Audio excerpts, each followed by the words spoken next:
गोदेव्यै नमो नमः ध्यायामि ध्यानं समर्पयामि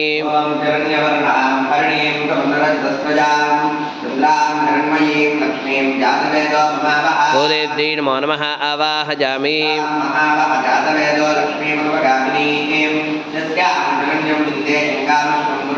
गोदेव्यै नमो नमः नवरत्नखचितहेमसिंहासनार्धे अक्षतान् समर्पयामि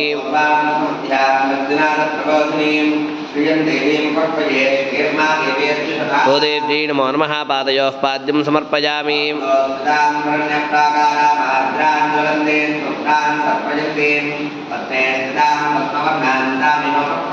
गोदेव्यै नमो नमः हस्तयोरर्घ्यं समर्पयामि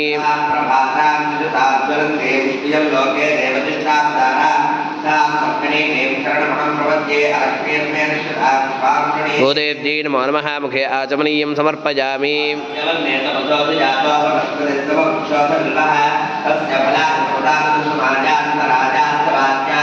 गोदेव्यै नमो नमः शुद्धोदकस्नानं समर्पयामि स्नानानन्तरम् आचमनीयं समर्पयामि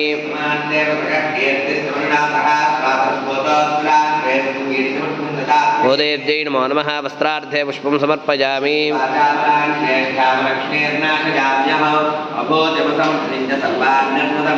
गोदेव्यै नमो नमः उपवीतार्थे पुष्पं समर्पयामि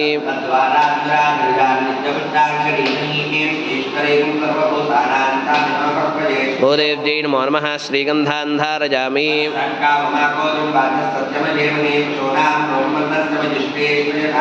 गोदेव्यै नमो नमः आभरणार्थे अक्षतान् समर्पयामि अक्षतैः पूजयामि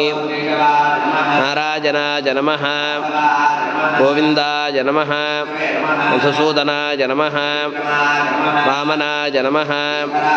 ऋषिकेशाय नमः दामोदराय नमः वासुदेवाय नमः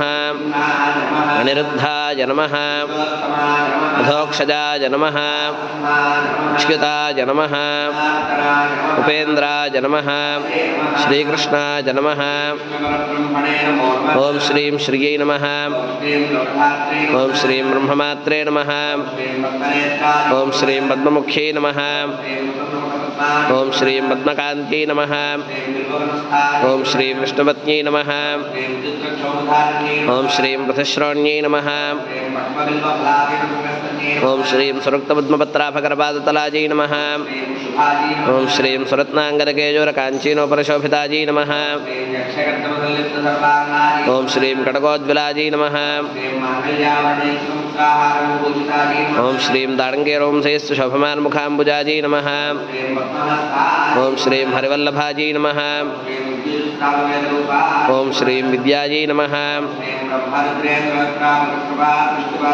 ओं श्रीं मर्ग्विजाजै नमः नानाविधपरिमलपत्रपुष्पाक्षतान् समर्पयामि